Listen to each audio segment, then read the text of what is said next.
Judges. After the death of Joshua, the Israelites asked the Lord, "Who will be the first to go up and fight for us against the Canaanites?" The Lord answered, "Judah is to go. I have given the land into their hands." Then the men of Judah said to the Simeonites their brothers, "Come up with us into the territory allotted to us, to fight against the Canaanites. We in turn will go with you into yours." So the Simeonites went with them. When Judah attacked, the Lord gave the Canaanites and Perizzites into their hands, and they struck down 10,000 men at Bezek.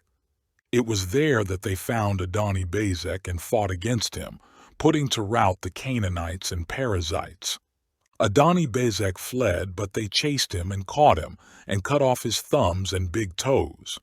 Then Adoni-Bezek said, 70 kings with their thumbs and big toes cut off have picked up scraps under my table.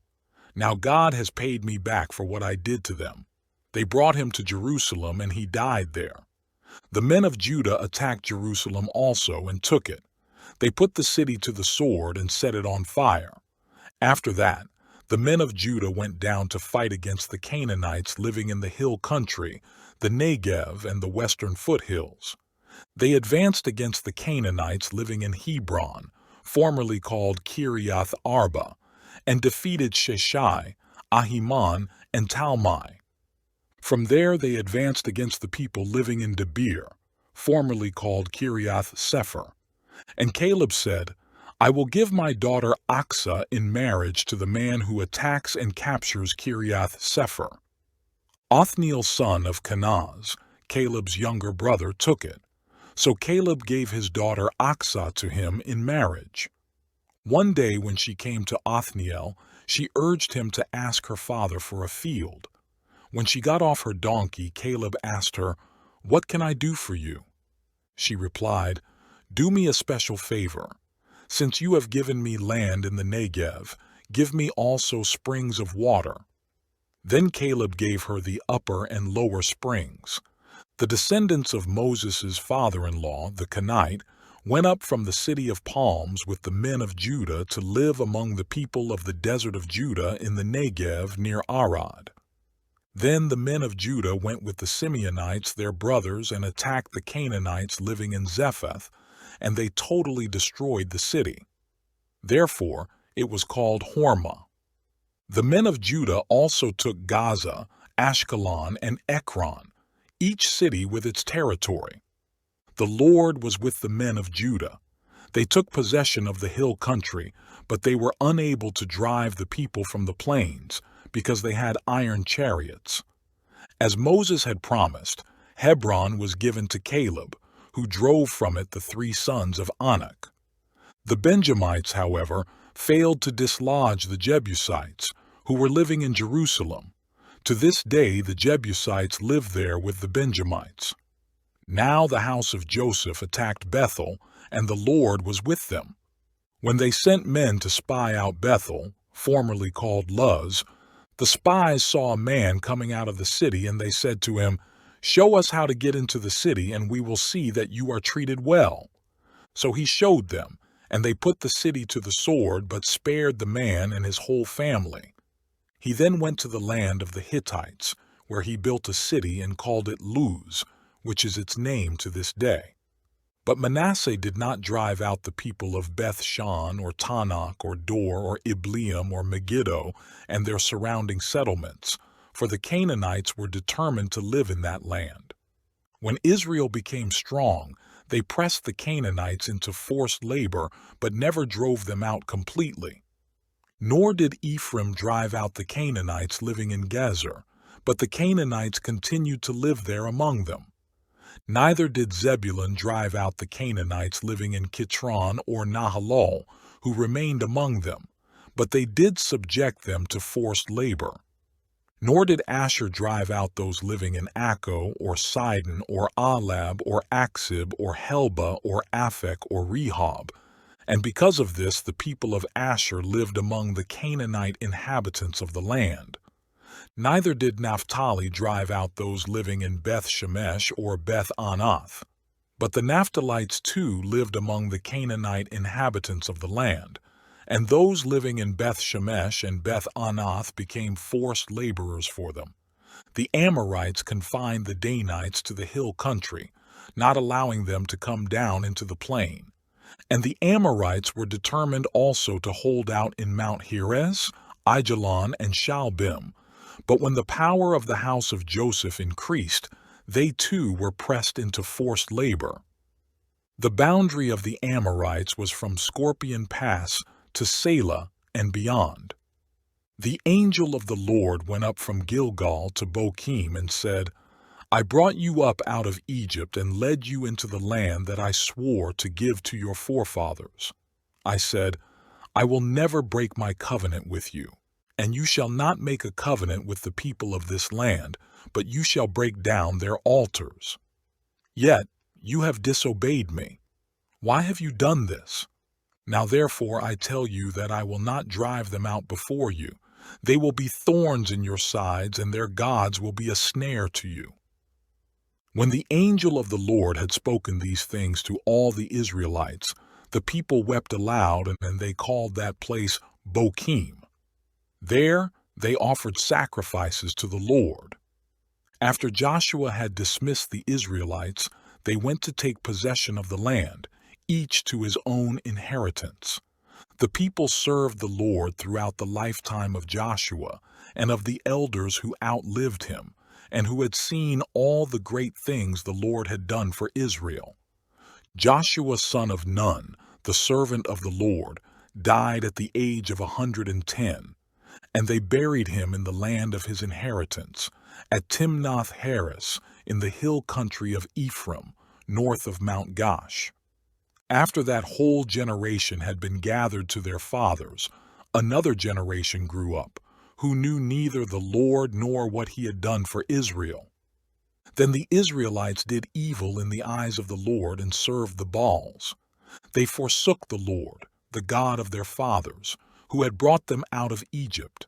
They followed and worshipped various gods of the peoples around them.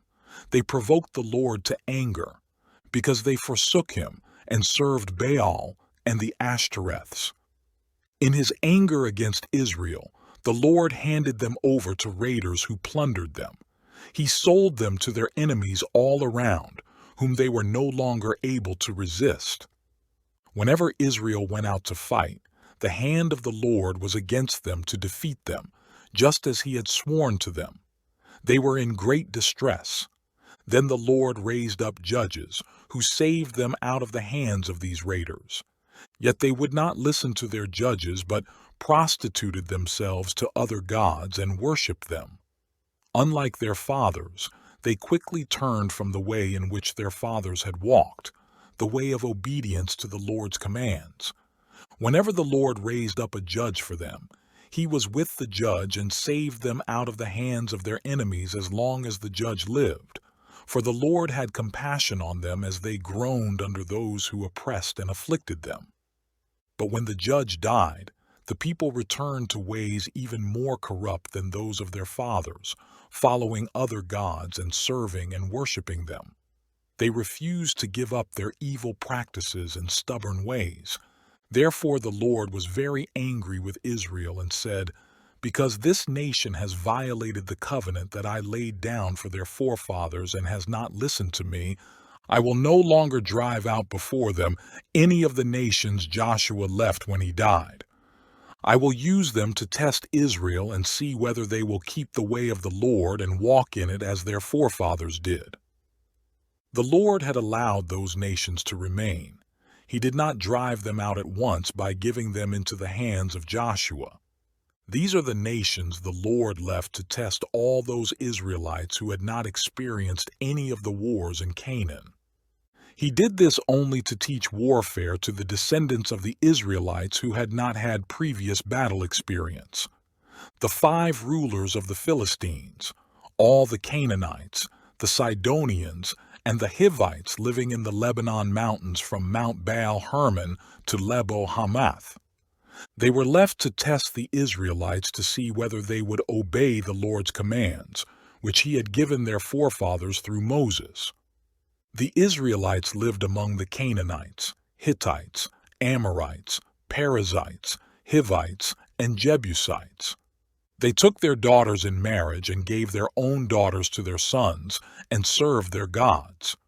The Israelites did evil in the eyes of the Lord. They forgot the Lord their God and served the Baals and the Asherahs. The anger of the Lord burned against Israel so that he sold them into the hands of Cushan-Rishathaim king of Aram-Naharaim, to whom the Israelites were subject for 8 years. But when they cried out to the Lord, he raised up for them a deliverer, Othniel son of Kenaz, Caleb's younger brother, who saved them. The Spirit of the Lord came upon him, so that he became Israel's judge and went to war. The Lord gave Cushan-Rishathaim king of Aram into the hands of Othniel, who overpowered him. So the land had peace for 40 years, until Othniel's son of Kenaz died. Once again the Israelites did evil in the eyes of the Lord, and because they did this evil, the Lord gave Eglon king of Moab power over Israel. Getting the Ammonites and Amalekites to join him, Eglon came and attacked Israel, and they took possession of the city of palms. The Israelites were subject to Eglon king of Moab for 18 years. Again the Israelites cried out to the Lord, and he gave them a deliverer, Ehud, a left-handed man, the son of Gera the Benjamite. The Israelites sent him with tribute to Eglon king of Moab. Now Ehud had made a double-edged sword about 1.5 feet long, which he strapped to his right thigh under his clothing. He presented the tribute to Eglon king of Moab, who was a very fat man. After Ehud had presented the tribute, he sent on their way the men who had carried it.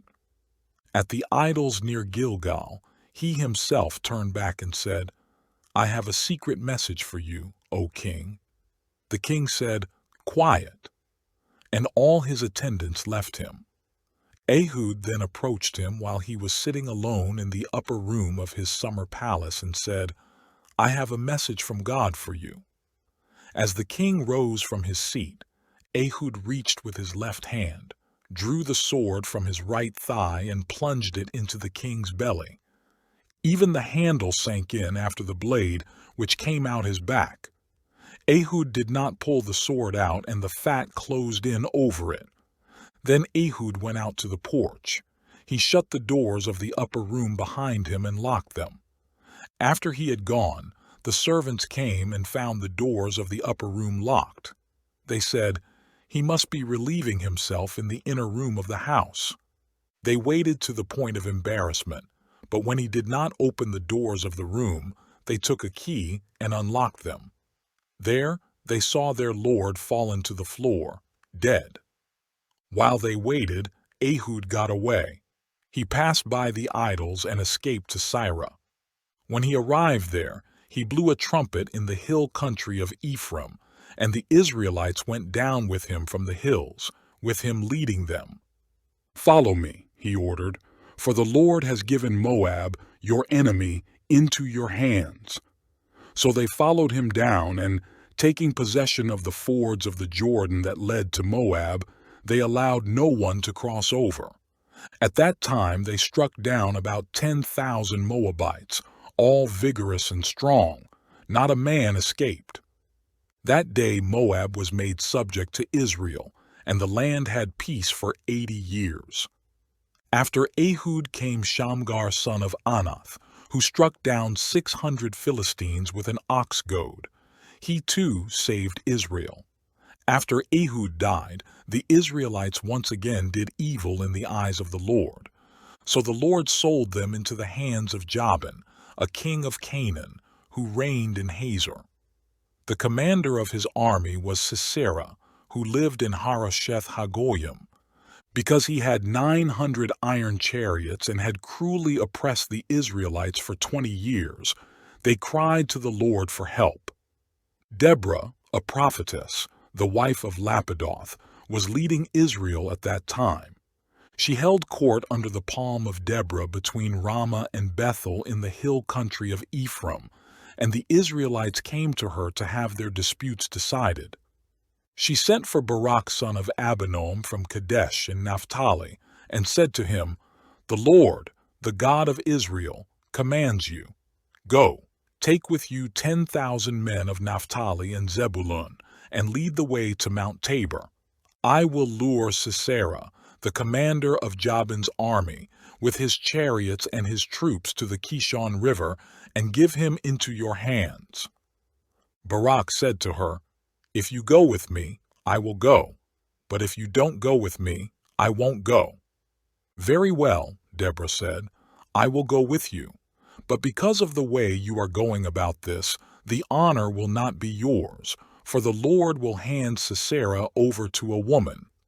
So Deborah went with Barak to Kadesh, where he summoned Zebulun and Naphtali. 10,000 men followed him, and Deborah also went with him.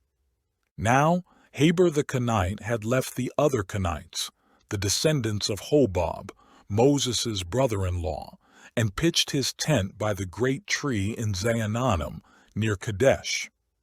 When they told Sisera that Barak son of Abinoam had gone up to Mount Tabor, Sisera gathered together his 900 iron chariots and all the men with him from Harosheth Hagoyim to the Kishon River. Then Deborah said to Barak, "Go, this is the day the Lord has given Sisera into your hands. Has not the Lord gone ahead of you?" So Barak went down Mount Tabor, followed by 10,000 men. At Barak's advance, the Lord routed Sisera and all his chariots and army by the sword, and Sisera abandoned his chariot and fled on foot. But Barak pursued the chariots and army as far as Harosheth Hagoyim. All the troops of Sisera fell by the sword. Not a man was left. Sisera, however, fled on foot to the tent of Jael, the wife of Heber the Kenite, because there were friendly relations between Jabin king of Hazor and the clan of Heber the Kenite. Jael went out to meet Sisera and said to him, "Come, my lord, come right in. Don't be afraid." So he entered her tent, and she put a covering over him. "I'm thirsty," he said. "Please give me some water." She opened a skin of milk, gave him a drink, and covered him up. "Stand in the doorway of the tent," he told her. "If someone comes by and asks you, 'Is anyone here?' say, 'No.'" But Jael, Heber's wife, picked up a tent peg and a hammer and went quietly to him while he lay fast asleep, exhausted. She drove the peg through his temple into the ground, and he died. Barak came by in pursuit of Sisera, and Jael went out to meet him. "Come," she said, "I will show you the man you're looking for." So he went in with her, and there lay Sisera with the tent peg through his temple, dead. On that day, God subdued Jabin, the Canaanite king, before the Israelites, and the hand of the Israelites grew stronger and stronger against Jabin, the Canaanite king, until they destroyed him. On that day, Deborah and Barak son of Abinoam sang this song. When the princes in Israel take the lead, when the people willingly offer themselves, praise the Lord. Hear this, you kings. Listen, you rulers. I will sing to the Lord. I will sing. I will make music to the Lord, the God of Israel. O Lord, when you went out from Seir, when you marched from the land of Edom, the earth shook, the heavens poured, the clouds poured down water. The mountains quaked before the Lord, the one of Sinai, before the Lord, the God of Israel. In the days of Shamgar son of Anath, in the days of Jael, the roads were abandoned. Travelers took to winding paths. Village life in Israel ceased until I, Deborah, arose a mother in Israel. When they chose new gods, war came to the city gates, and not a shield or spear was seen among 40,000 in Israel. My heart is with Israel's princes, with the willing volunteers among the people. Praise the Lord. You who ride on white donkeys, sitting on your saddle blankets, and you who walk along the road, consider the voice of the singers at the watering places. They recite the righteous acts of the Lord, the righteous acts of his warriors in Israel. Then the people of the Lord went down to the city gates. Wake up, Deborah. Wake up, break out in song. Arise, O Barak, take captive your captives, O son of Abinoam. Then the men who were left came down to the nobles. The people of the Lord came to me with the mighty. Some came from Ephraim, whose roots were in Amalek. Benjamin was with the people who followed you. From Machir captains came down, from Zebulun those who bear a commander's staff. The princes of Issachar were with Deborah. Yes, Issachar was with Barak, rushing after him into the valley. In the districts of Reuben there was much searching of heart. Why did you stay among the campfires to hear the whistling for the flocks? In the districts of Reuben there was much searching of heart. Gilead stayed beyond the Jordan. And Dan, why did he linger by the ships? Asher remained on the coast and stayed in his coves. The people of Zebulun risked their very lives. So did Naphtali on the heights of the field. Kings came. They fought. The kings of Canaan fought at Tanakh by the waters of Megiddo, but they carried off no silver, no plunder. From the heavens the stars fought. From their courses they fought against Sisera. The river Kishon swept them away, the age-old river, the river Kishon. March on, my soul, be strong. Then thundered the horses' hooves, galloping, galloping go his mighty steeds. Curse Meroz, said the angel of the Lord. Curse its people bitterly, because they did not come to help the Lord against the mighty. Most blessed of women be Jael, the wife of Heber the Kenite, most blessed of tent-dwelling women. He asked for water, and she gave him milk. In a bowl fit for nobles she brought him curdled milk. Her hand reached for the tent peg, her right hand for the workman's hammer. She struck Sisera, she crushed his head, she shattered and pierced his temple. At her feet he sank, he fell. There he lay. At her feet he sank, he fell. Where he sank, there he fell, dead. Through the window peered Sisera's mother. Behind the lattice she cried out, "Why is his chariot so long in coming? Why is the clatter of his chariots delayed?" The wisest of her ladies answer her. Indeed, she keeps saying to herself, "Are they not finding and dividing the spoils? A girl or two for each man, colorful garments as plunder for Sisera, colorful garments embroidered, highly embroidered garments for my neck, all this as plunder." So may all your enemies perish, O Lord, but may they who love you be like the sun when it rises in its strength. Then the land had peace 40 years. Again, the Israelites did evil in the eyes of the Lord, and for 7 years he gave them into the hands of the Midianites. Because the power of Midian was so oppressive, the Israelites prepared shelters for themselves in mountain clefts, caves, and strongholds. Whenever the Israelites planted their crops, the Midianites, Amalekites, and other eastern peoples invaded the country. They camped on the land and ruined the crops all the way to Gaza, and did not spare a living thing for Israel, neither sheep, nor cattle, nor donkeys. They came up with their livestock and their tents like swarms of locusts. It was impossible to count the men and their camels. They invaded the land to ravage it. Midian so impoverished the Israelites that they cried out to the Lord for help. When the Israelites cried to the Lord because of Midian, he sent them a prophet who said, "This is what the Lord, the God of Israel, says, I brought you up out of Egypt, out of the land of slavery. I snatched you from the power of Egypt and from the hand of all your oppressors. I drove them from before you and gave you their land. I said to you, I am the Lord your God. Do not worship the gods of the Amorites, in whose land you live. But you have not listened to me. The angel of the Lord came and sat down under the oak in Ophrah that belonged to Joash the Abiezrite, where his son Gideon was threshing wheat in a winepress to keep it from the Midianites. When the angel of the Lord appeared to Gideon, he said, "The Lord is with you, mighty warrior." "But, sir," Gideon replied, "if the Lord is with us, why has all this happened to us? Where are all his wonders that our fathers told us about when they said, 'Did not the Lord bring us up out of Egypt?' But now the Lord has abandoned us and put us into the hand of Midian." The Lord turned to him and said, "Go in the strength you have and save Israel out of Midian's hand. Am I not sending you?" "But Lord," Gideon asked, "how can I save Israel? My clan is the weakest in Manasseh, and I am the least in my family."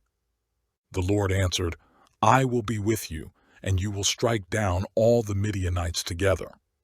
Gideon replied, "If now I have found favor in your eyes, give me a sign that it is really you talking to me.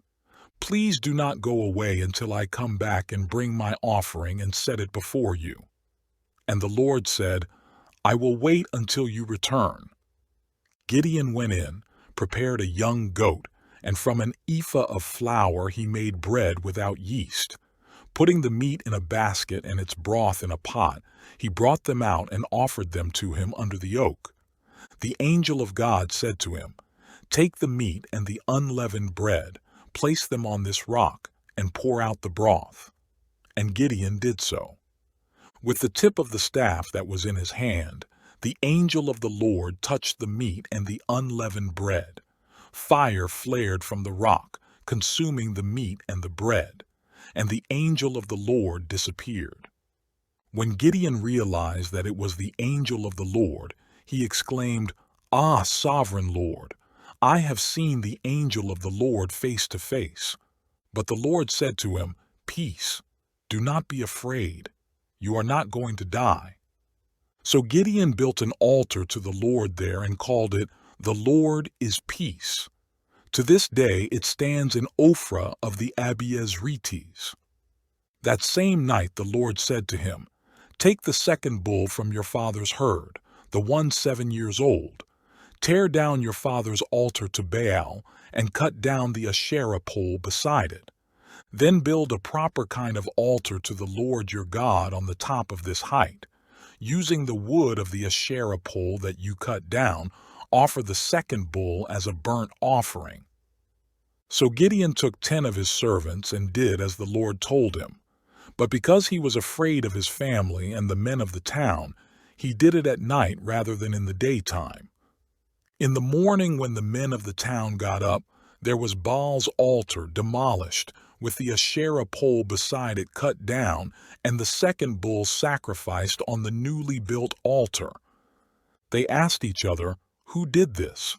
When they carefully investigated, they were told, "Gideon son of Joash did it." The men of the town demanded of Joash, "Bring out your son. He must die, because he has broken down Baal's altar and cut down the Asherah pole beside it."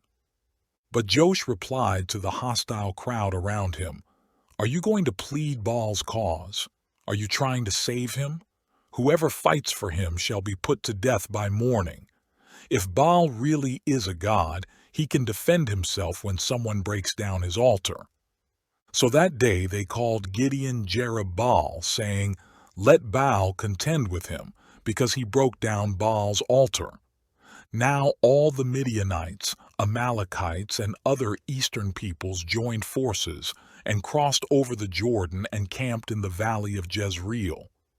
Then the Spirit of the Lord came upon Gideon, and he blew a trumpet, summoning the Abiezrites to follow him. He sent messengers throughout Manasseh, calling them to arms, and also into Asher, Zebulun, and Naphtali, so that they too went up to meet them. Gideon said to God, "If you will save Israel by my hand as you have promised, look, I will place a wool fleece on the threshing floor. If there is dew only on the fleece and all the ground is dry, then I will know that you will save Israel by my hand, as you said." And that is what happened. Gideon rose early the next day. He squeezed the fleece and wrung out the dew, a bowl full of water. Then Gideon said to God, "Do not be angry with me. Let me make just one more request. Allow me one more test with the fleece. This time make the fleece dry and the ground covered with dew." That night God did so. Only the fleece was dry. All the ground was covered with dew. Early in the morning, Jerubbaal, that is, Gideon, and all his men camped at the spring of Harod. The camp of Midian was north of them in the valley near the hill of Moreh. The Lord said to Gideon, "You have too many men for me to deliver Midian into their hands. In order that Israel may not boast against me that her own strength has saved her, announce now to the people, anyone who trembles with fear may turn back and leave Mount Gilead." So 22,000 men left, while 10,000 remained. But the Lord said to Gideon, "There are still too many men. Take them down to the water, and I will sift them for you there. If I say, 'This one shall go with you,' he shall go. But if I say, 'This one shall not go with you,' he shall not go." So Gideon took the men down to the water. There the Lord told him, "Separate those who lap the water with their tongues like a dog from those who kneel down to drink." 300 men lapped with their hands to their mouths. All the rest got down on their knees to drink. The Lord said to Gideon, "With the 300 men that lapped, I will save you and give the Midianites into your hands. Let all the other men go, each to his own place." So Gideon sent the rest of the Israelites to their tents, but kept the 300, who took over the provisions and trumpets of the others. Now the camp of Midian lay below him in the valley. During that night the Lord said to Gideon, "Get up, go down against the camp, because I am going to give it into your hands. If you are afraid to attack, go down to the camp with your servant Purah, and listen to what they are saying. Afterward, you will be encouraged to attack the camp." So he and Purah his servant went down to the outposts of the camp. The Midianites, the Amalekites, and all the other eastern peoples had settled in the valley, thick as locusts. Their camels could no more be counted than the sand on the seashore. Gideon arrived just as a man was telling a friend his dream. "I had a dream," he was saying. A round loaf of barley bread came tumbling into the Midianite camp. It struck the tent with such force that the tent overturned and collapsed. His friend responded, "This can be nothing other than the sword of Gideon son of Joash, the Israelite. God has given the Midianites and the whole camp into his hands." When Gideon heard the dream and its interpretation, he worshipped God. He returned to the camp of Israel and called out, "Get up! The Lord has given the Midianite camp into your hands." Dividing the 300 men into 3 companies, he placed trumpets and empty jars in the hands of all of them, with torches inside. "Watch me," he told them. "Follow my lead. When I get to the edge of the camp, do exactly as I do. When I and all who are with me blow our trumpets, then from all around the camp blow yours and shout, 'For the Lord and for Gideon.'" Gideon and the 100 men with him reached the edge of the camp at the beginning of the middle watch, just after they had changed the guard. They blew their trumpets and broke the jars that were in their hands. The 3 companies blew the trumpets and smashed the jars. Grasping the torches in their left hands and holding in their right hands the trumpets they were to blow, they shouted, "A sword for the Lord and for Gideon." While each man held his position around the camp, all the Midianites ran, crying out as they fled. When the 300 trumpets sounded, the Lord caused the men throughout the camp to turn on each other with their swords. The army fled to Beth-shittah toward Zererah as far as the border of Abel-Meholah near Tabbath. Israelites from Naphtali, Asher, and all Manasseh were called out, and they pursued the Midianites. Gideon sent messengers throughout the hill country of Ephraim, saying, "Come down against the Midianites and seize the waters of the Jordan ahead of them as far as Beth-barah." So all the men of Ephraim were called out, and they took the waters of the Jordan as far as Beth-barah. They also captured 2 of the Midianite leaders, Oreb and Zeb. They killed Oreb at the rock of Oreb and Zeb at the winepress of Zeb. They pursued the Midianites and brought the heads of Oreb and Zeb to Gideon, who was by the Jordan. Now the Ephraimites asked Gideon, "Why have you treated us like this? Why didn't you call us when you went to fight Midian?" And they criticized him sharply. But he answered them, "What have I accomplished compared to you? Aren't the gleanings of Ephraim's grapes better than the full grape harvest of Abiezer? God gave Oreb and Zeb, the Midianite leaders, into your hands. What was I able to do compared to you?" At this, their resentment against him subsided. Gideon and his 300 men, exhausted yet keeping up the pursuit, came to the Jordan and crossed it. He said to the men of Succoth, "Give my troops some bread. They are worn out, and I am still pursuing Zebah and Zalmunna, the kings of Midian." But the officials of Succoth said, "Do you already have the hands of Zebah and Zalmunna in your possession? Why should we give bread to your troops?" Then Gideon replied, "Just for that, when the Lord has given Zebah and Zalmunna into my hand, I will tear your flesh with desert thorns and briars." From there he went up to Peniel and made the same request of them, but they answered as the men of Succoth had. So he said to the men of Peniel, "When I return in triumph, I will tear down this tower." Now Zebah and Zalmunna were in Karkor with a force of about 15,000 men, all that were left of the armies of the eastern peoples. 120,000 swordsmen had fallen. Gideon went up by the route of the nomads east of Nobah and Jogbehah, and fell upon the unsuspecting army. Zebah and Zalmunna, the 2 kings of Midian, fled, but he pursued them and captured them, routing their entire army. Gideon's son of Joash then returned from the battle by the pass of Heres. He caught a young man of Succoth and questioned him, and the young man wrote down for him the names of the 77 officials of Succoth, the elders of the town. Then Gideon came and said to the men of Succoth, "Here are Zebah and Zalmunna, about whom you taunted me by saying, 'Do you already have the hands of Zebah and Zalmunna in your possession? Why should we give bread to your exhausted men?'" He took the elders of the town and taught the men of Succoth a lesson by punishing them with desert thorns and briars. He also pulled down the tower of Peniel and killed the men of the town. Then he asked Zebah and Zalmunna, "What kind of men did you kill at Tabor?"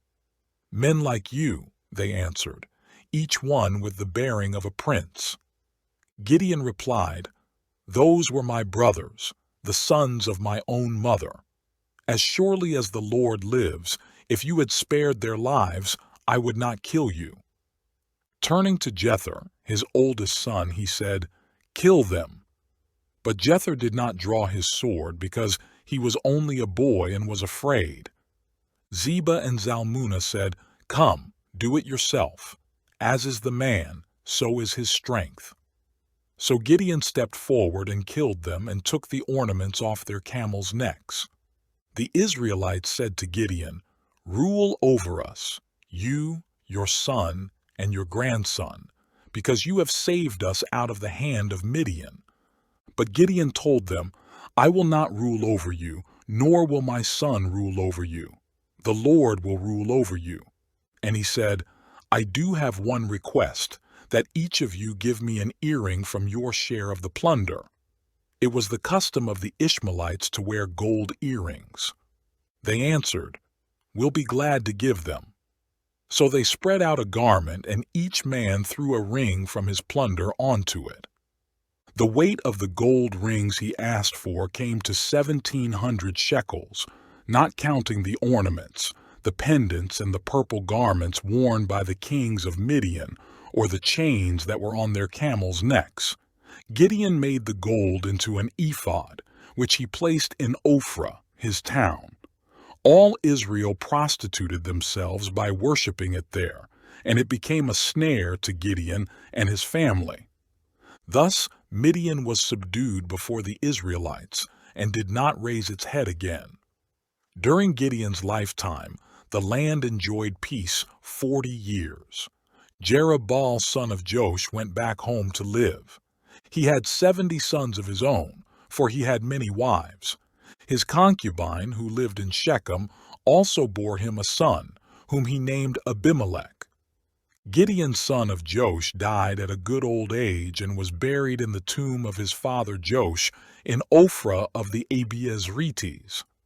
No sooner had Gideon died than the Israelites again prostituted themselves to the Baals.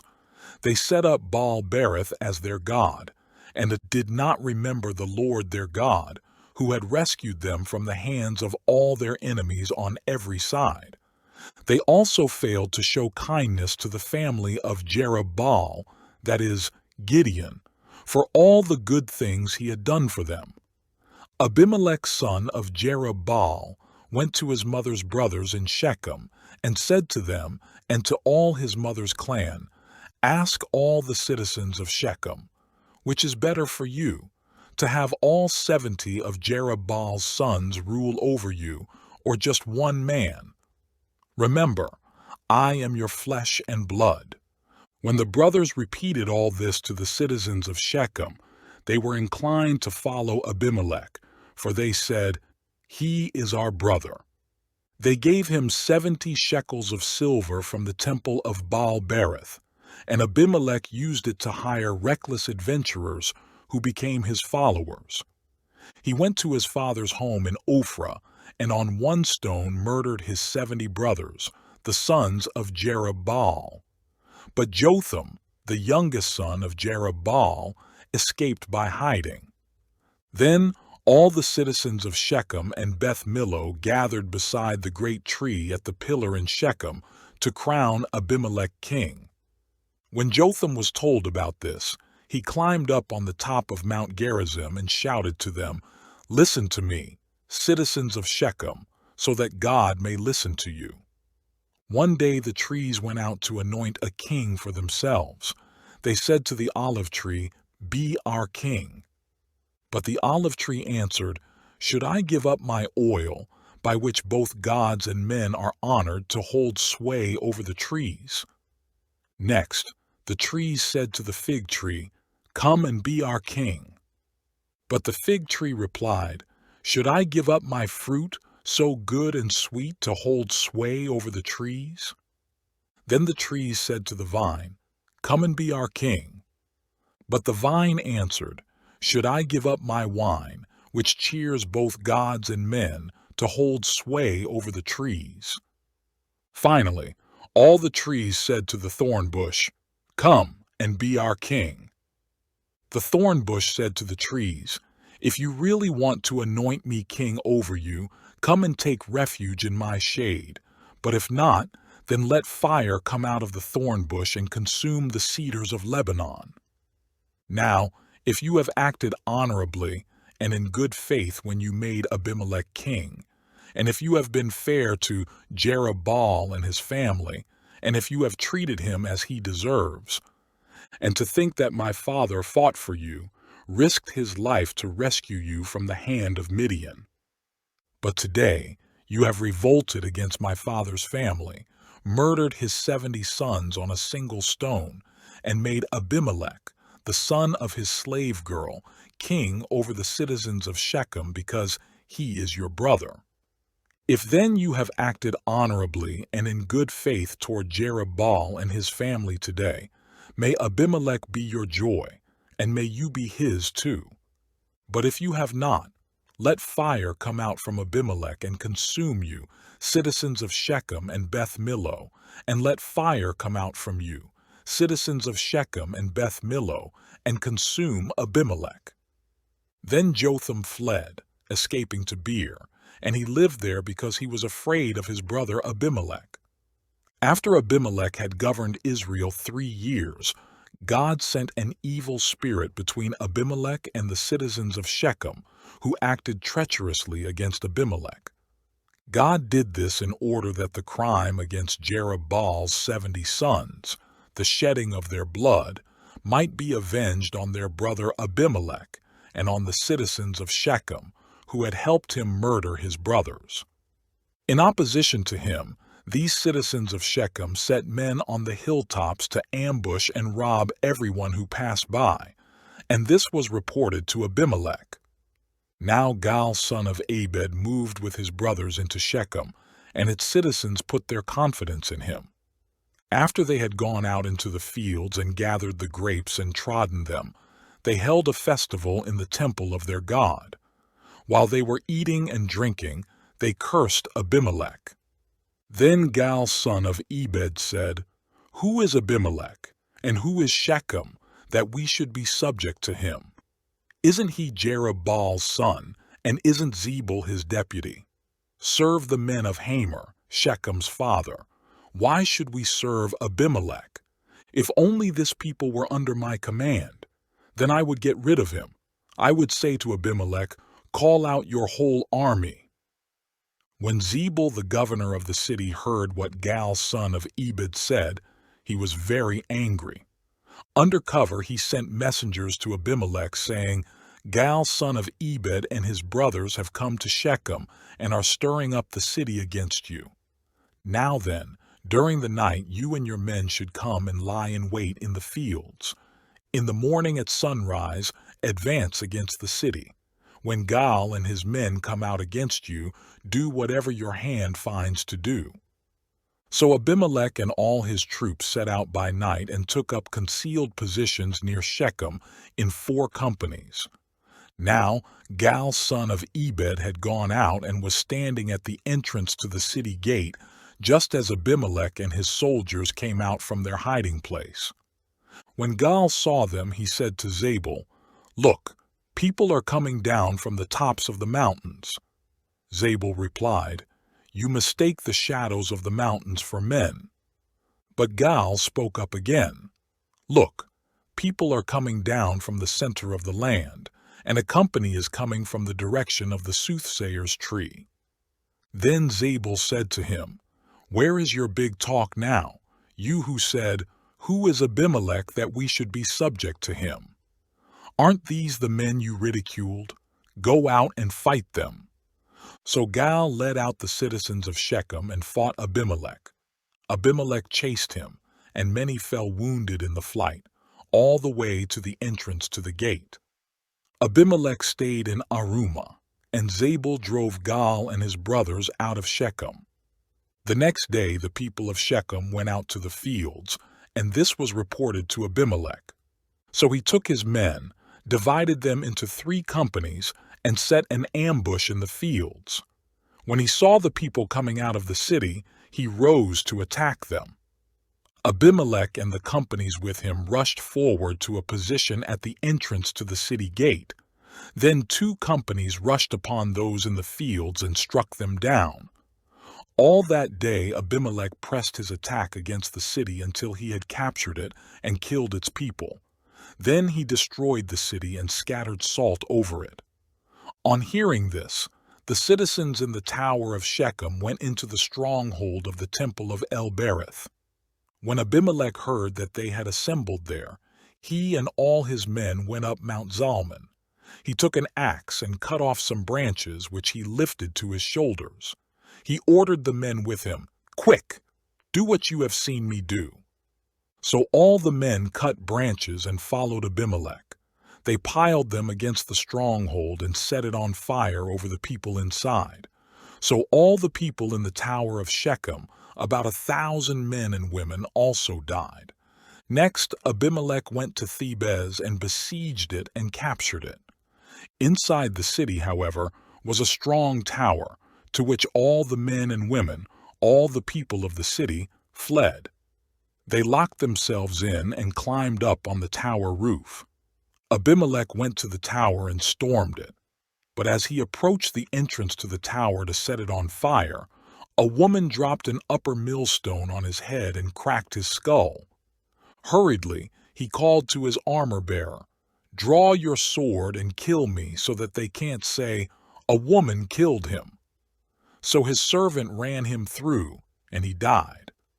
When the Israelites saw that Abimelech was dead, they went home. Thus, God repaid the wickedness that Abimelech had done to his father by murdering his 70 brothers. God also made the men of Shechem pay for all their wickedness.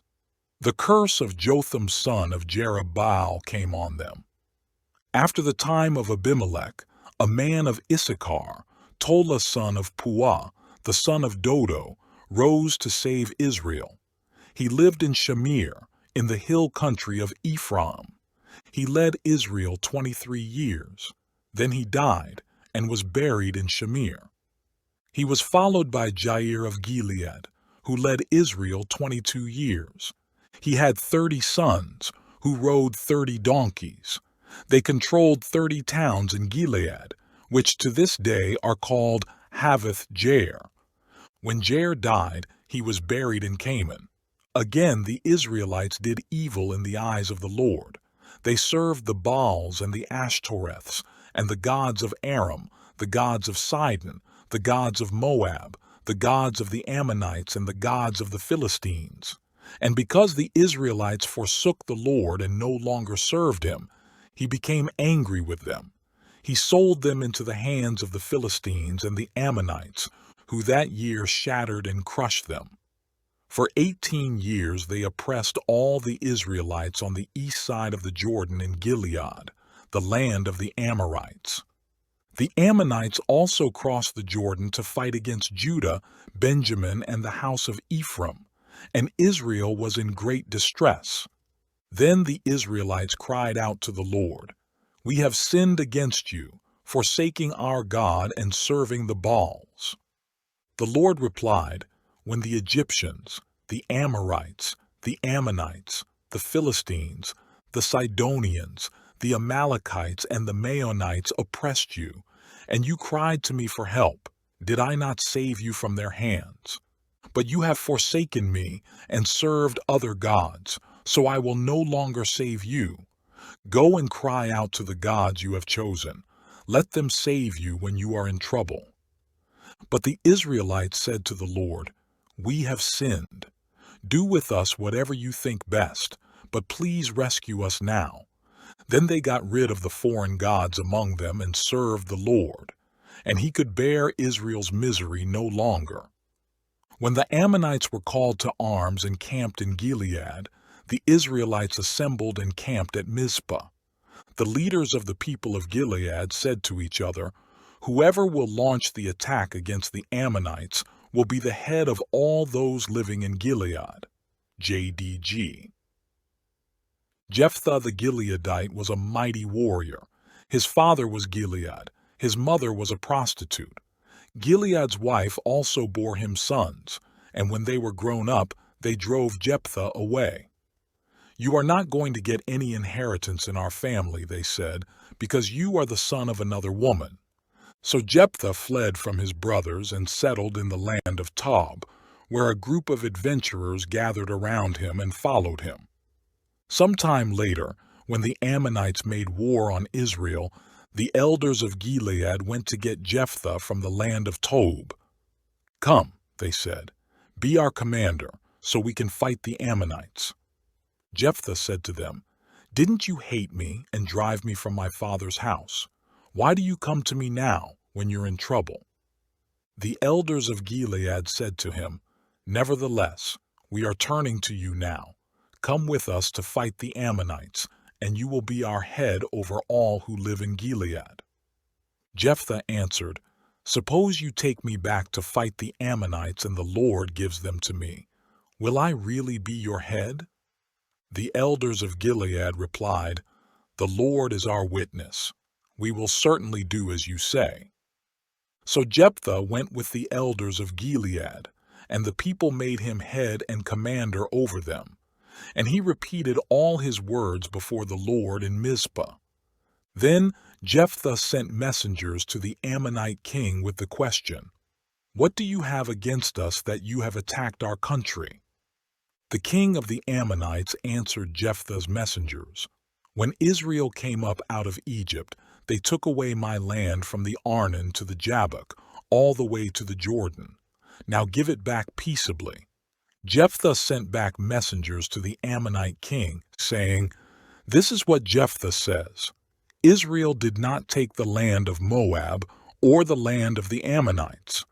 But when they came up out of Egypt, Israel went through the desert to the Red Sea and on to Kadesh.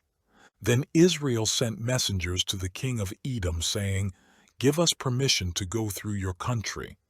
But the king of Edom would not listen. They sent also to the king of Moab, and he refused. So Israel stayed at Kadesh.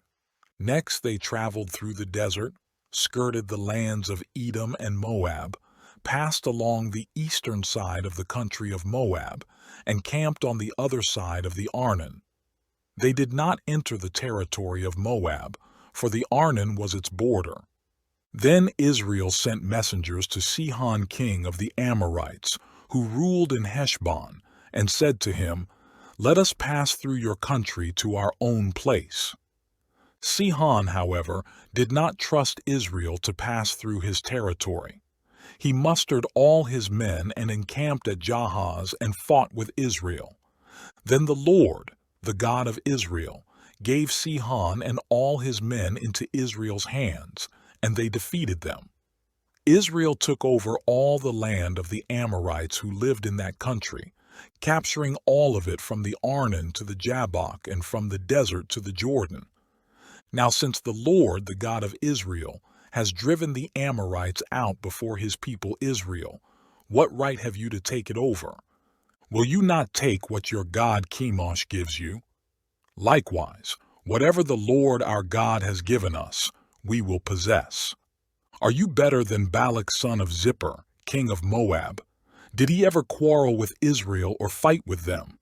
For 300 years Israel occupied Heshbon, Aroer, the surrounding settlements, and all the towns along the Arnon. Why didn't you retake them during that time? I have not wronged you, but you are doing me wrong by waging war against me. Let the Lord, the judge, decide the dispute this day between the Israelites and the Ammonites." The king of Ammon, however, paid no attention to the message Jephthah sent him. Then the Spirit of the Lord came upon Jephthah. He crossed Gilead and Manasseh, passed through Mizpah of Gilead, and from there he advanced against the Ammonites. And Jephthah made a vow to the Lord, "If you give the Ammonites into my hands, whatever comes out of the door of my house to meet me when I return in triumph from the Ammonites will be the Lord's, and I will sacrifice it as a burnt offering." Then Jephthah went over to fight the Ammonites, and the Lord gave them into his hands.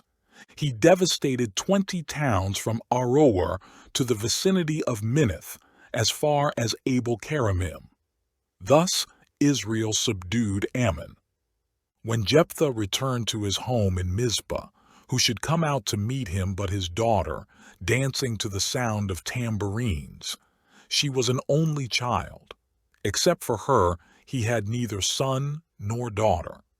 When he saw her, he tore his clothes and cried, "Oh, my daughter, you have made me miserable and wretched, because I have made a vow to the Lord that I cannot break."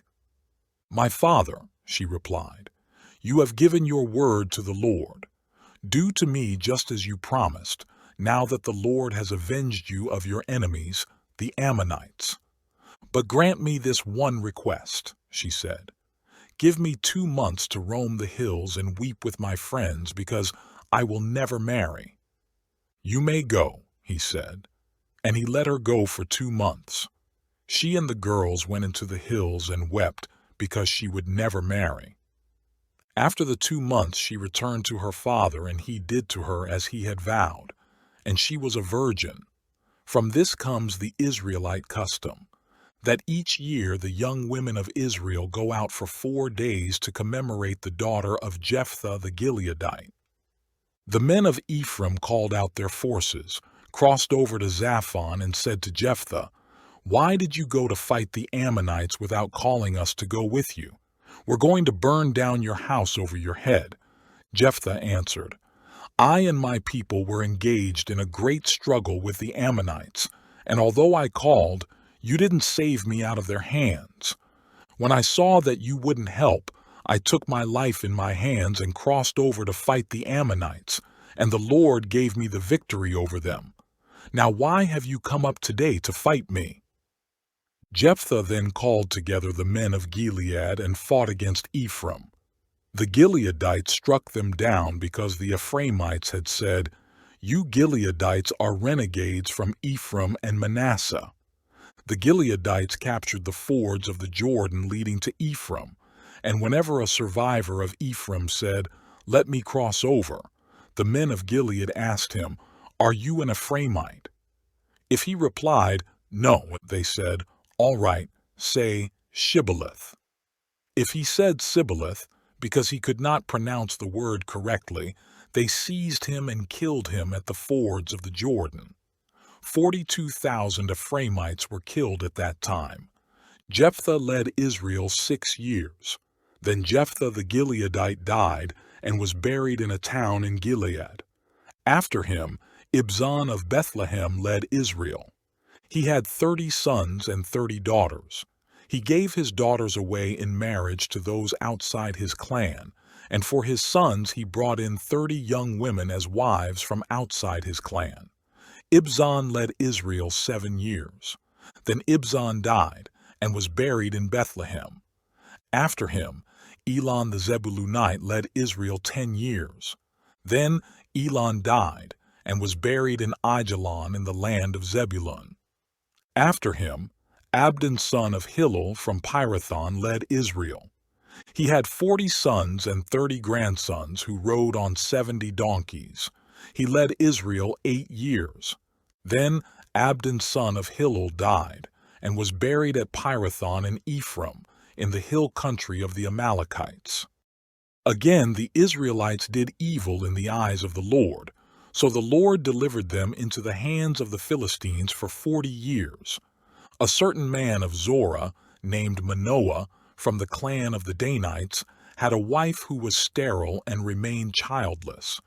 The angel of the Lord appeared to her and said, "You are sterile and childless, but you are going to conceive and have a son. Now see to it that you drink no wine or other fermented drink, and that you do not eat anything unclean, because you will conceive and give birth to a son. No razor may be used on his head, because the boy is to be a Nazirite, set apart to God from birth, and he will begin the deliverance of Israel from the hands of the Philistines."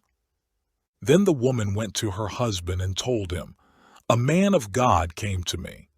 He looked like an angel of God, very awesome. I didn't ask him where he came from, and he didn't tell me his name. But he said to me, 'You will conceive and give birth to a son. Now then, drink no wine or other fermented drink, and do not eat anything unclean, because the boy will be a Nazirite of God from birth until the day of his death.' Then Manoah prayed to the Lord, 'O Lord, I beg you, let the man of God you sent to us come again to teach us how to bring up the boy who is to be born.' God heard Manoah, and the angel of God came again to the woman while she was out in the field, but her husband Manoah was not with her. The woman hurried to tell her husband, 'He's here, the man who appeared to me the other day.' Manoah got up and followed his wife. When he came to the man, he said, 'Are you the one who talked to my wife?' 'I am,' he said. So Manoah asked him, 'When your words are fulfilled, what is to be the rule for the boy's life and work?' The angel of the Lord answered, 'Your wife must do all that I have told her. She must not eat anything that comes from the grapevine, nor drink any wine or other fermented drink, nor eat anything unclean. She must do everything I have commanded her. Manoah said to the angel of the Lord, "We would like you to stay until we prepare a young goat for you." The angel of the Lord replied, "Even though you detain me, I will not eat any of your food. But if you prepare a burnt offering, offer it to the Lord." Manoah did not realize that it was the angel of the Lord. Then Manoah inquired of the angel of the Lord, "What is your name, so that we may honor you when your word comes true?" He replied, "Why do you ask my name? It is beyond understanding." Then Manoah took a young goat, together with the grain offering, and sacrificed it on a rock to the Lord. And the Lord did an amazing thing while Manoah and his wife watched. As the flame blazed up from the altar toward heaven, the angel of the Lord ascended in the flame. Seeing this, Manoah and his wife fell with their faces to the ground. When the angel of the Lord did not show himself again to Manoah and his wife, Manoah realized that it was the angel of the Lord. "We are doomed to die," he said to his wife. "We have seen God." But his wife answered, "If the Lord had meant to kill us, he would not have accepted a burnt offering and grain offering from our hands, nor shown us all these things or now told us this." The woman gave birth to a boy and named him Samson. He grew, and the Lord blessed him, and the Spirit of the Lord began to stir him while he was in Mahaneh-dan, between Zorah and Eshtaol. Samson went down to Timnah and saw there a young Philistine woman. When he returned, he said to his father and mother, "I have seen a Philistine woman in Timnah. Now get her for me as my wife." His father and mother replied, "Isn't there an acceptable woman among your relatives or among all our people? Must you go to the uncircumcised Philistines to get a wife?" But Samson said to his father, "Get her for me. She's the right one for me." His parents did not know that this was from the Lord, who was seeking an occasion to confront the Philistines, for at that time they were ruling over Israel. Samson went down to Timnah together with his father and mother. As they approached the vineyards of Timnah, suddenly a young lion came roaring toward him. The Spirit of the Lord came upon him in power, so that he tore the lion apart with his bare hands as he might have torn a young goat. But he told neither his father nor his mother what he had done.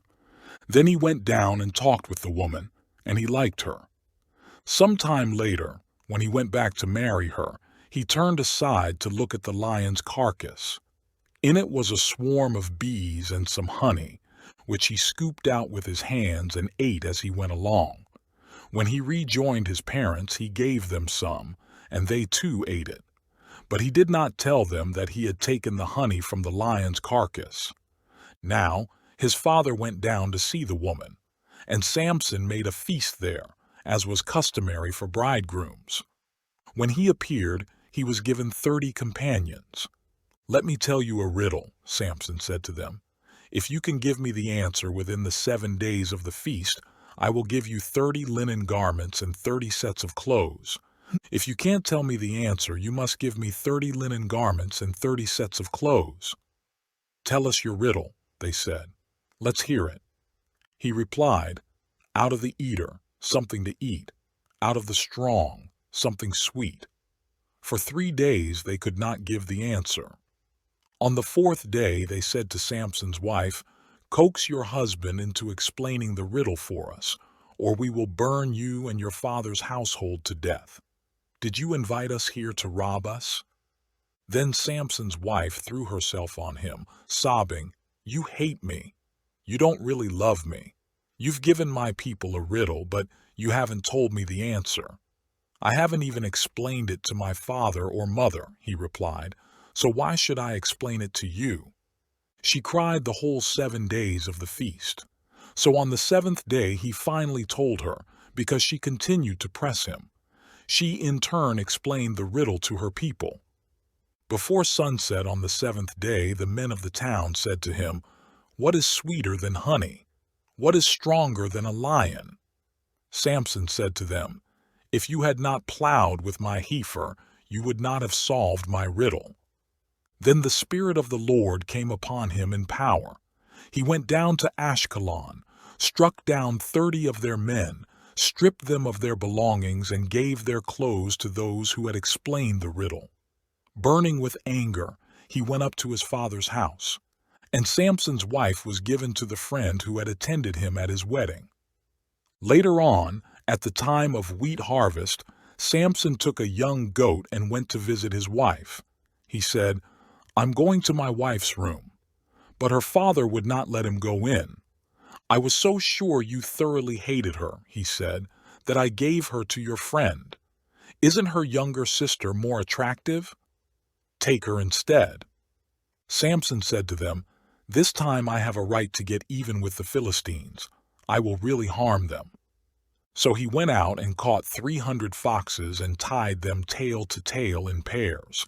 He then fastened a torch to every pair of tails, lit the torches, and let the foxes loose in the standing grain of the Philistines. He burned up the shocks and standing grain, together with the vineyards and olive groves. When the Philistines asked, "Who did this?" they were told, "Samson, the Timnite's son-in-law, because his wife was given to his friend." So the Philistines went up and burned her and her father to death. Samson said to them, "Since you've acted like this, I won't stop until I get my revenge on you." He attacked them viciously and slaughtered many of them. Then he went down and stayed in a cave in the rock of Etam. The Philistines went up and camped in Judah, spreading out near Lehi. The men of Judah asked, "Why have you come to fight us?" "We have come to take Samson prisoner," they answered, "to do to him as he did to us." Then 3,000 men from Judah went down to the cave in the rock of Etam and said to Samson, "Don't you realize that the Philistines are rulers over us? What have you done to us?" He answered, "I merely did to them what they did to me." They said to him, "We've come to tie you up and hand you over to the Philistines." Samson said, "Swear to me that you won't kill me yourselves." "Agreed," they answered. "We will only tie you up and hand you over to them. We will not kill you." So they bound him with 2 new ropes and led him up from the rock. As he approached Lehi, the Philistines came toward him shouting. The Spirit of the Lord came upon him in power.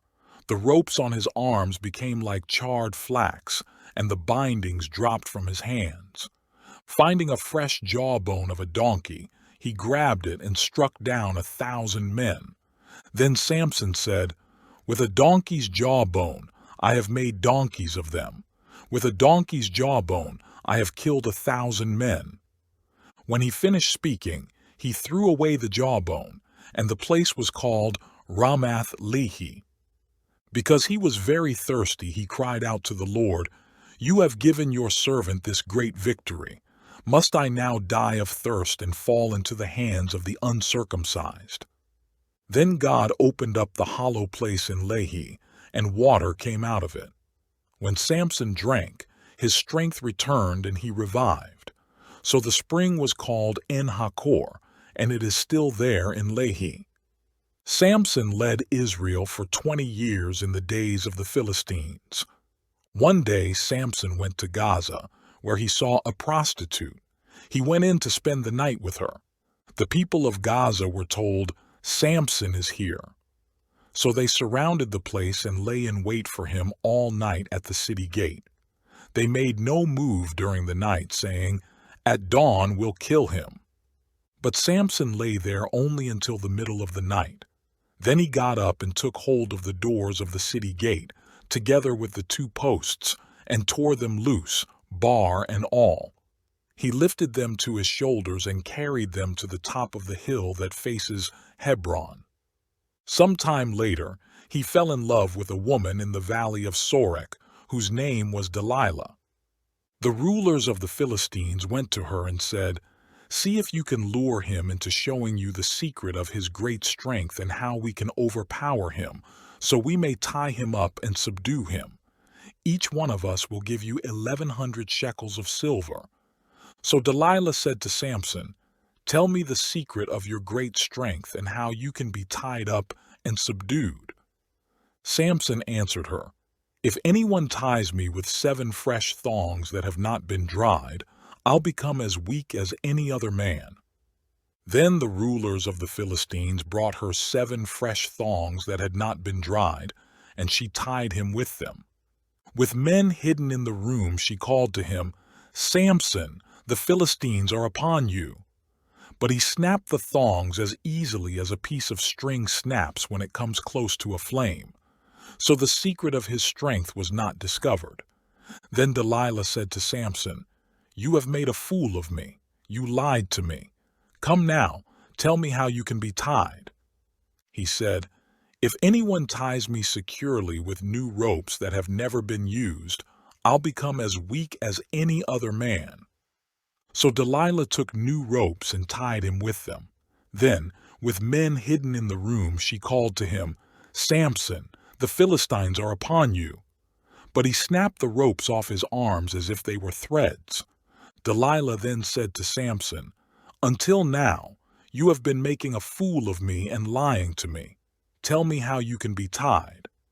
He replied, "If you weave the 7 braids of my head into the fabric on the loom and tighten it with the pin, I'll become as weak as any other man." So while he was sleeping, Delilah took the 7 braids of his head, wove them into the fabric, and tightened it with the pin. Again she called to him, "Samson, the Philistines are upon you." He awoke from his sleep and pulled up the pin and the loom with the fabric. Then she said to him, "How can you say, 'I love you,' when you won't confide in me? This is the 3rd time you have made a fool of me and haven't told me the secret of your great strength." With such nagging she prodded him day after day until he was tired to death. So he told her everything. "No razor has ever been used on my head," he said, "because I have been a Nazirite set apart to God since birth. If my head were shaved, my strength would leave me, and I would become as weak as any other man." When Delilah saw that he had told her everything, she sent word to the rulers of the Philistines, "Come back once more. He has told me everything." So the rulers of the Philistines returned with the silver in their hands. Having put him to sleep on her lap, she called a man to shave off the 7 braids of his hair, and so began to subdue him, and his strength left him. Then she called, "Samson, the Philistines are upon you." He awoke from his sleep and thought, "I'll go out as before and shake myself free." But he did not know that the Lord had left him. Then the Philistines seized him, gouged out his eyes, and took him down to Gaza. Binding him with bronze shackles, they set him to grinding in the prison. But the hair on his head began to grow again after it had been shaved. Now the rulers of the Philistines assembled to offer a great sacrifice to Dagon their god, and to celebrate, saying, "Our God has delivered Samson, our enemy, into our hands." When the people saw him, they praised their God, saying, "Our God has delivered our enemy into our hands, the one who laid waste our land and multiplied our slain." While they were in high spirits, they shouted, "Bring out Samson to entertain us." So they called Samson out of the prison, and he performed for them. When they stood him among the pillars, Samson said to the servant who held his hand, "Put me where I can feel the pillars that support the temple, so that I may lean against them." Now the temple was crowded with men and women. All the rulers of the Philistines were there, and on the roof were about 3,000 men and women watching Samson perform. Then Samson prayed to the Lord, "O sovereign Lord, remember me. O God, please strengthen me just once more, and let me with one blow get revenge on the Philistines for my 2 eyes." Then Samson reached toward the 2 central pillars on which the temple stood. Bracing himself against them, his right hand on the one and his left hand on the other, Samson said, "Let me die with the Philistines." Then he pushed with all his might, and down came the temple on the rulers and all the people in it. Thus he killed many more when he died than while he lived. Then his brothers and his father's whole family went down to get him. They brought him back and buried him between Zorah and Eshtaol in the tomb of Manoah his father. He had led Israel 20 years. Now a man named Micah from the hill country of Ephraim said to his mother, "The 1,100 shekels of silver that were taken from you and about which I heard you utter a curse, I have that silver with me. I took it." Then his mother said, "The Lord bless you, my son." When he returned the 1,100 shekels of silver to his mother, she said, "I solemnly consecrate my silver to the Lord for my son to make a carved image and a cast idol. I will give it back to you." So he returned the silver to his mother, and she took 200 shekels of silver and gave them to a silversmith, who made them into the image and the idol, and they were put in Micah's house. Now this man Micah had a shrine, and he made an ephod and some idols and installed one of his sons as his priest. In those days Israel had no king. Everyone did as he saw fit. A young Levite from Bethlehem in Judah, who had been living within the clan of Judah, left that town in search of some other place to stay. On his way he came to Micah's house in the hill country of Ephraim. Micah asked him, "Where are you from?"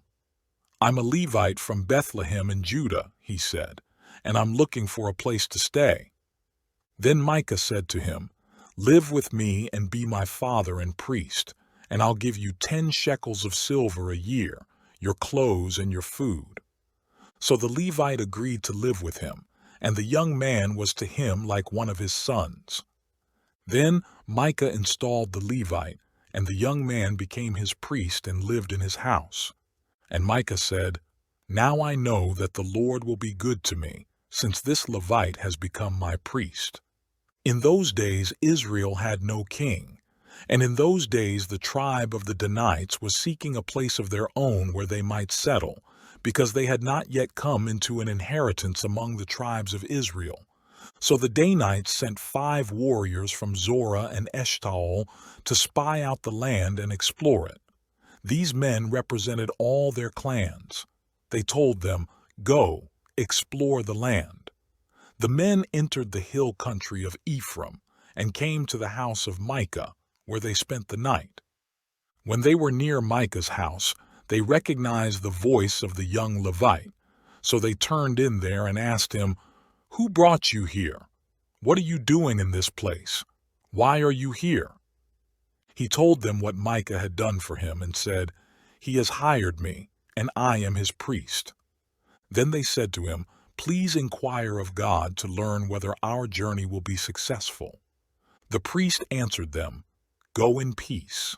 Your journey has the Lord's approval." So the 5 men left and came to Laish, where they saw that the people were living in safety, like the Sidonians, unsuspecting and secure. And since their land lacked nothing, they were prosperous. Also, they lived a long way from the Sidonians and had no relationship with anyone else. When they returned to Zorah and Eshtaol, their brothers asked them, "How did you find things?" They answered, "Come on, let's attack them. We have seen that the land is very good. Aren't you going to do something? Don't hesitate to go there and take it over. When you get there, you will find an unsuspecting people and a spacious land that God has put into your hands, a land that lacks nothing whatever." Then 600 men from the clan of the Danites, armed for battle, set out from Zorah and Eshtaol. On their way they set up camp near Kiriath Jearim in Judah. This is why the place west of Kiriath Jearim is called Mahane Dan to this day. From there they went on to the hill country of Ephraim and came to Micah's house. Then the 5 men who had spied out the land of Laish said to their brothers, "Do you know that one of these houses has an ephod, other household gods, a carved image and a cast idol? Now you know what to do." So they turned in there and went to the house of the young Levite at Micah's place and greeted him. The 600 Danites, armed for battle, stood at the entrance to the gate. The 5 men who had spied out the land went inside and took the carved image, the ephod, the other household gods, and the cast idol, while the priest and the 600 armed men stood at the entrance to the gate. When these men went into Micah's house and took the carved image, the ephod, the other household gods, and the cast idol, the priest said to them, "What are you doing?" They answered him, "Be quiet. Don't say a word. Come with us, and be our father and priest. Isn't it better that you serve a tribe and clan in Israel as priest rather than just one man's household?" Then the priest was glad. He took the ephod, the other household gods, and the carved image, and went along with the people. Putting their little children, their livestock, and their possessions in front of them, they turned away and left. When they had gone some distance from Micah's house, the men who lived near Micah were called together and overtook the Danites. As they shouted after them, the Danites turned and said to Micah, "What's the matter with you that you called out your men to fight?" He replied, "You took the gods I made and my priest and went away. What else do I have? How can you ask, 'What's the matter with you?'"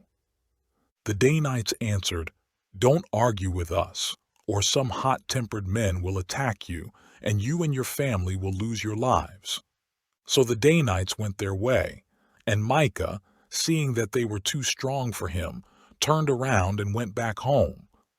Then they took what Micah had made and his priest and went on to Laish against a peaceful and unsuspecting people. They attacked them with the sword and burned down their city. There was no one to rescue them because they lived a long way from Sidon and had no relationship with anyone else. The city was in a valley near Beth Rehob.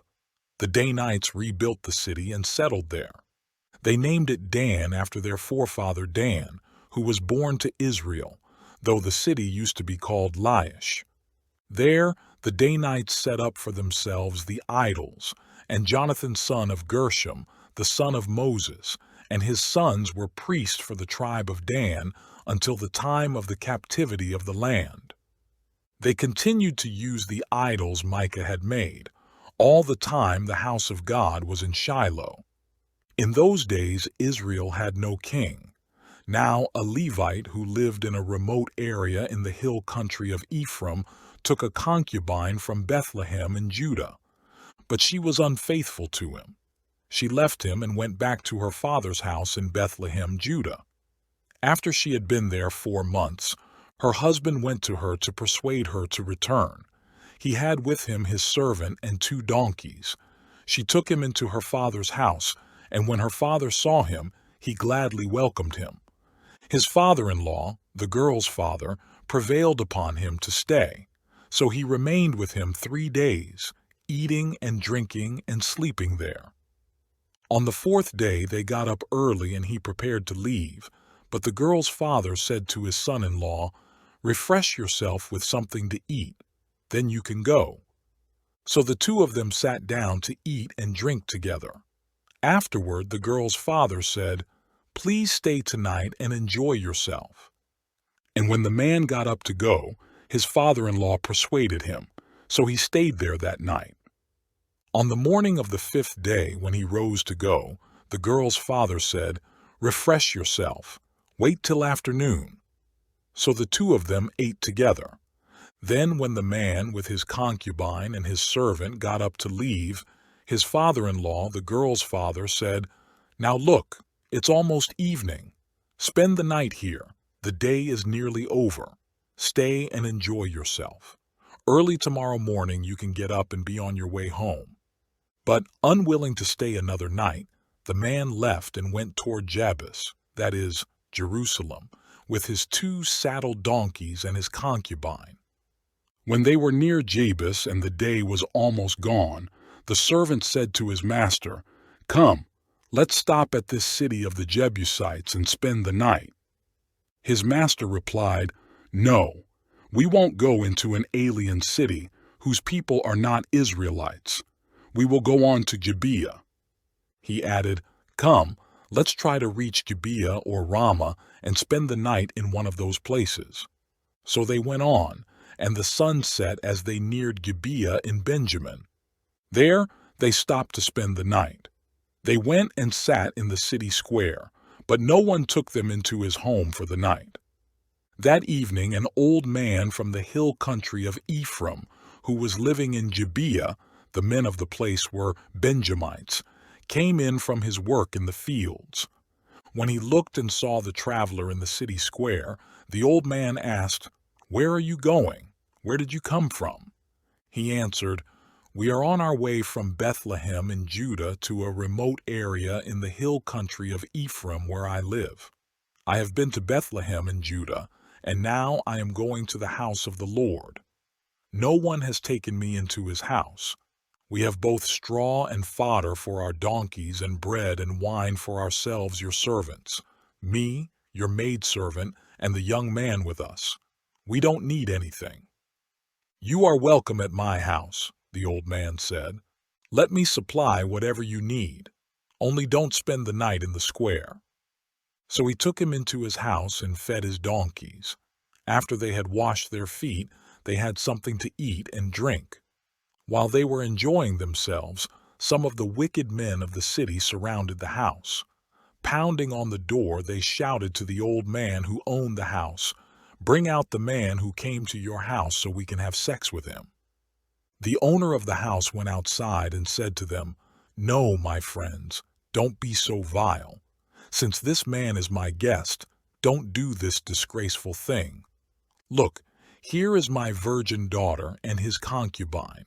I will bring them out to you now, and you can use them and do to them whatever you wish. But to this man, don't do such a disgraceful thing." But the men would not listen to him. So the man took his concubine and sent her outside to them, and they raped her and abused her throughout the night, and at dawn they let her go. At daybreak the woman went back to the house where her master was staying, fell down at the door and lay there until daylight. When her master got up in the morning and opened the door of the house and stepped out to continue on his way, there lay his concubine, fallen in the doorway of the house, with her hands on the threshold. He said to her, "Get up, let's go." But there was no answer. Then the man put her on his donkey and set out for home. When he reached home, he took a knife and cut up his concubine, limb by limb, into 12 parts and sent them into all the areas of Israel. Everyone who saw it said, "Such a thing has never been seen or done, not since the day the Israelites came up out of Egypt. Think about it, consider it, tell us what to do." Then all the Israelites from Dan to Beersheba and from the land of Gilead came out as one man and assembled before the Lord in Mizpah. The leaders of all the people of the tribes of Israel took their places in the assembly of the people of God, 400,000 soldiers armed with swords. The Benjamites heard that the Israelites had gone up to Mizpah. Then the Israelites said, "Tell us how this awful thing happened." So the Levite, the husband of the murdered woman, said, "I and my concubine came to Gibeah in Benjamin to spend the night. During the night the men of Gibeah came after me and surrounded the house, intending to kill me. They raped my concubine, and she died. I took my concubine, cut her into pieces, and sent one piece to each region of Israel's inheritance, because they committed this lewd and disgraceful act in Israel.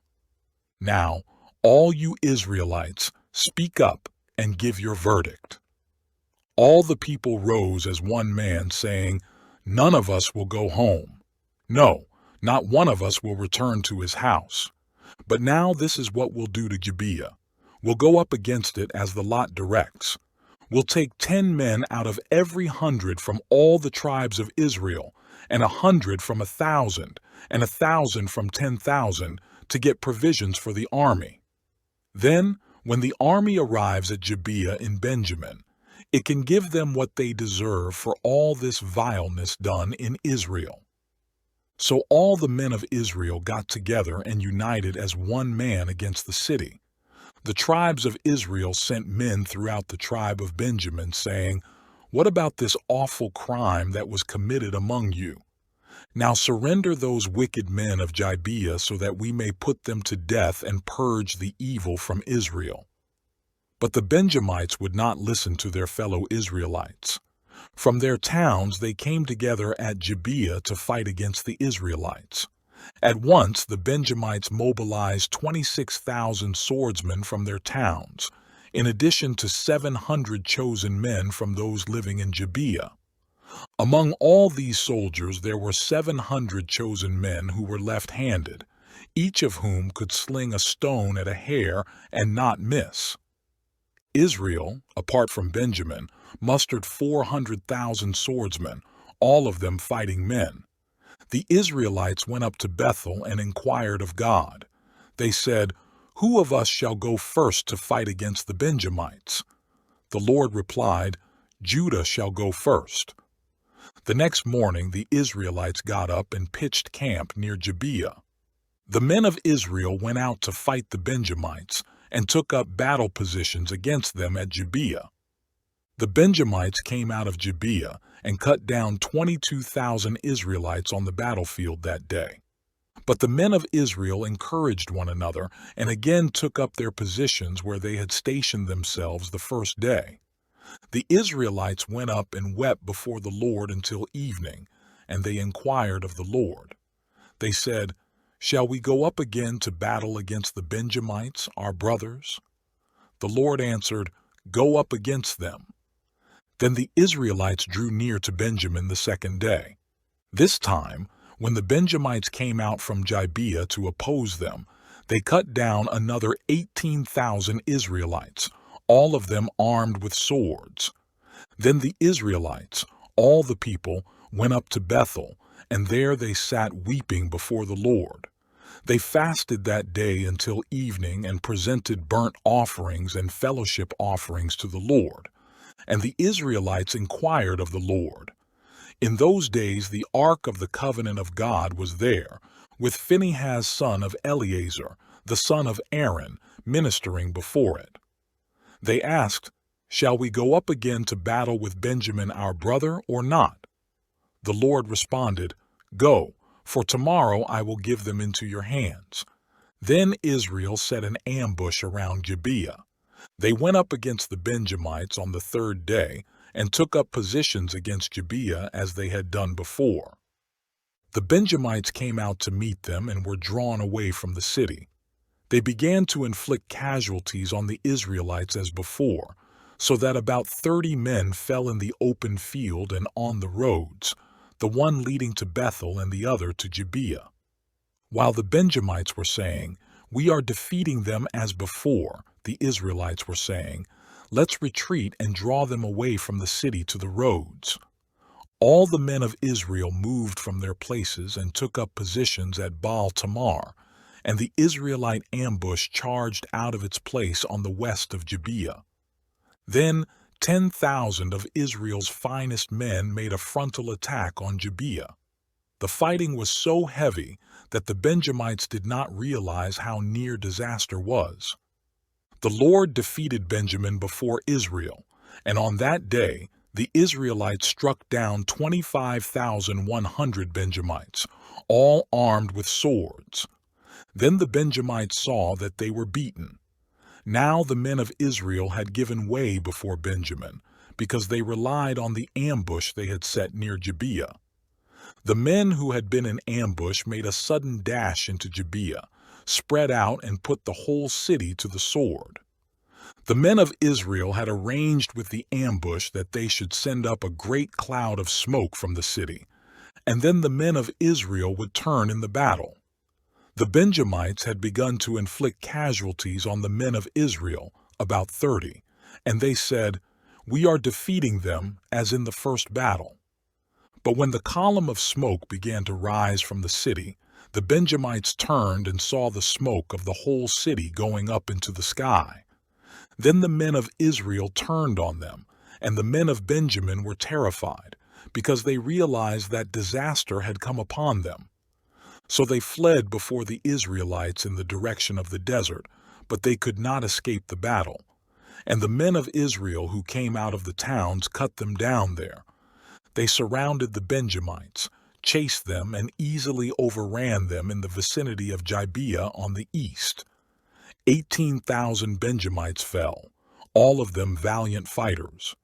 As they turned and fled toward the desert to the rock of Rimmon, the Israelites cut down 5,000 men along the roads. They kept pressing after the Benjamites as far as Gidom and struck down 2,000 more. On that day, 25,000 Benjamite swordsmen fell, all of them valiant fighters. But 600 men turned and fled into the desert to the rock of Rimmon, where they stayed 4 months. The men of Israel went back to Benjamin and put all the towns to the sword, including the animals and everything else they found.